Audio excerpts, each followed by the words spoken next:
ছোট্ট একটি গ্রামে এক গরিব কৃষাণ ও তার পরিবার বসবাস করত। তারপর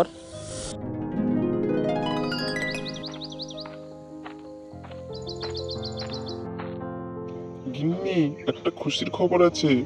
ওই যে জঙ্গলের ওপারে ওই 2 বিঘা জমিটা রমেশ বাবু আমাকে চাষের জন্য দিয়েছে। কি বলছো? এ তো খুব খুশির খবর। তাহলে তো তোমাকে চাষের জন্য প্রস্তুত হতে হবে, তাই না?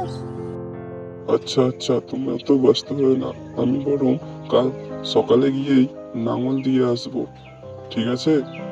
সত্যি বলতে কি, আমাদের একটা চাষ জমির খুব দরকার ছিল। এবার আর আমাদের এই ছোট্ট পরিবারে কোনো অভাব থাকবে না। কিন্তু শুনেছি যে ওপাশের ওই জঙ্গলটা খুব একটা ভালো না। সাবধানে কাজকর্ম করো। তারপর ওই গরিব কৃষাণ লাঙল নিয়ে বাড়ি থেকে বেরিয়ে পড়ে। এই জঙ্গলটা পার করেই পড়বে তার চাষের জমি।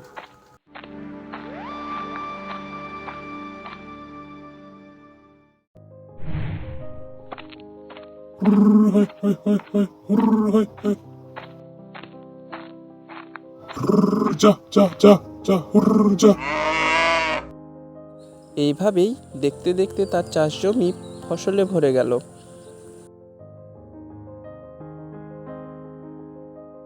কি রতন ভাই, এখন তোমার খবর কি? খবর আর কি বলবো বাবু, সবই তো আপনার আশীর্বাদে ঠিকঠাক চলছে এখন। তবে সাবধানে কাজকর্ম করো।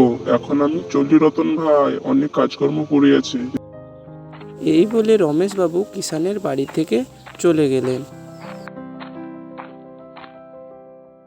কিন্তু একদিন মাঠের কাজ শেষ করে বাড়ি ফিরতে দেরি হয়ে যায় রতনের। তখন সেই জঙ্গলের পথটা অনেক ভয়ঙ্কর লাগছিল সেই রাতে। ঠিক তখনই তার সামনে উপস্থিত হলো এক ভয়ঙ্কর ডাইনি। কোথায় যাচ্ছিস? অনেকদিন ধরে কিছু খাইনি, এবার তোর ঘাড় মটকে খাবো। ওরে বাবা রে, এ কার খপ্পরে পড়লাম রে বাবা! ছেড়ে দাও, দোহাই তোমার, তোমার দুটি পায়ে পড়ি আমি, ছেড়ে দাও আমাকে। আমার বাড়িতে বউ বাচ্চা আছে, ওদের দেখবে কে? ছেড়ে দাও, ছেড়ে দাও। কিন্তু তোকে ছেড়ে দিলে তো আমার খিদে মিটবে না। তোকে ছেড়ে আমি পাবো কি? এদিকে রতনের বাড়ি ফিরতে দেরি হওয়ায় তার বউ আর ছেলে। কি রে, এখনো তো তোর বাবা বাড়ি ফিরলো না? চল সব কথা রমেশ বাবুকে গিয়ে বললি। তারপর তার বউ আর ছেলে মিলে সব কথা রমেশবাবুকে গুছিয়ে বলে। তারপর দেরি না করে রমেশবাবু তার পরিচিত এক তান্ত্রিককে নিয়ে জঙ্গলের পথে রওনা দেয়।